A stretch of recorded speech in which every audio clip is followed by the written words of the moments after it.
মাংসের কোয়াব বানাবো। সব মশলা দিয়ে নিয়েছি, এখন আমি চুলায় বসিয়ে দিব। সরষের তেল দিয়ে পাতিলে পানি দিয়ে সব কিছু আপনাদেরকে দেখাবো।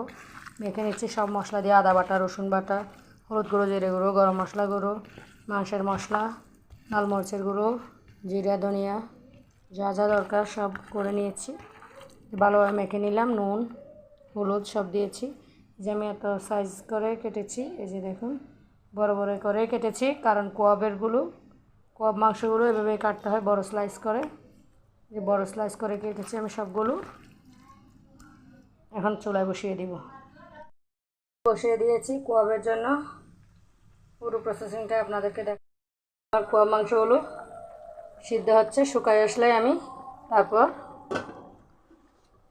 যেখানে তেলের ভিতর ভেজে দেবো। দেখবেন কোয়াব মাংসগুলো কি সুন্দর কালার হয়ে আসতেছে।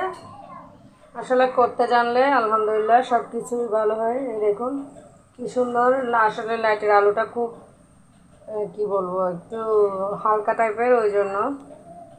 এই যে দেখুন, দাঁড়ান আমি লাইট দিয়ে দেখাই, তাহলে আরও বুঝবেন ভালো করে। সুন্দর কালার হয়েছে আলহামদুলিল্লাহ কোয়াব মাংসগুলো। এখনই রান্না করি আমি, এখনই তেলের ভিতর ফ্রাই করে নিচ্ছি, যাতে পরবর্তীর জন্য রাখার কোনো দরকার নেই। আসলে ভালোবেসে যে কোনো কাজ করলে কাজটা অবশ্যই সুন্দর হয়।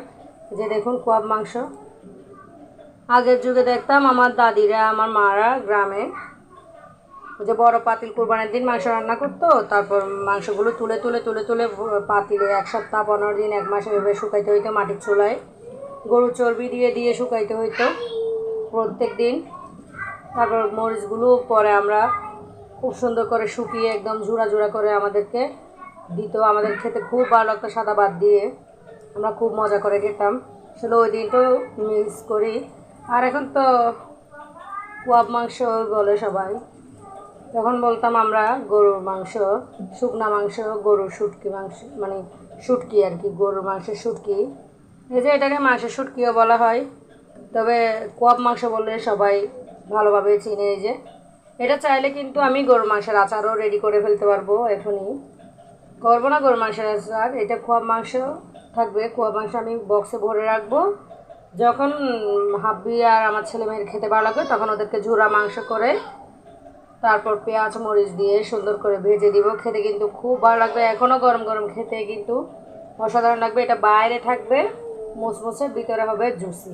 যে দেখুন কি সুন্দর কালার হয়ে এসেছে, মাশাআল্লাহ। আশা করি যারা যারা কোয়াব মাংস তৈরি করতে জানেন না, আমার রেসিপিটা ফলো করবেন। অবশ্যই অবশ্যই এভাবে ট্রাই মানে যদি করেন, রেসিপি মেনটেন করে করেন, অবশ্যই আপনারা কোয়াব মাংস রেডি করে ফেলতে পারবেন। এই যে দেখুন আমার 10 মিনিটও লাগে নাই, মাংসটা হইতে প্রায় 20-25 মিনিট লেগেছে। এখন হচ্ছে 10 মিনিটস, আধা ঘন্টা বা 45 মিনিটের ভিতরে সম্পূর্ণ আপনার কোয়াব মাংস রেডি হয়ে যাবে।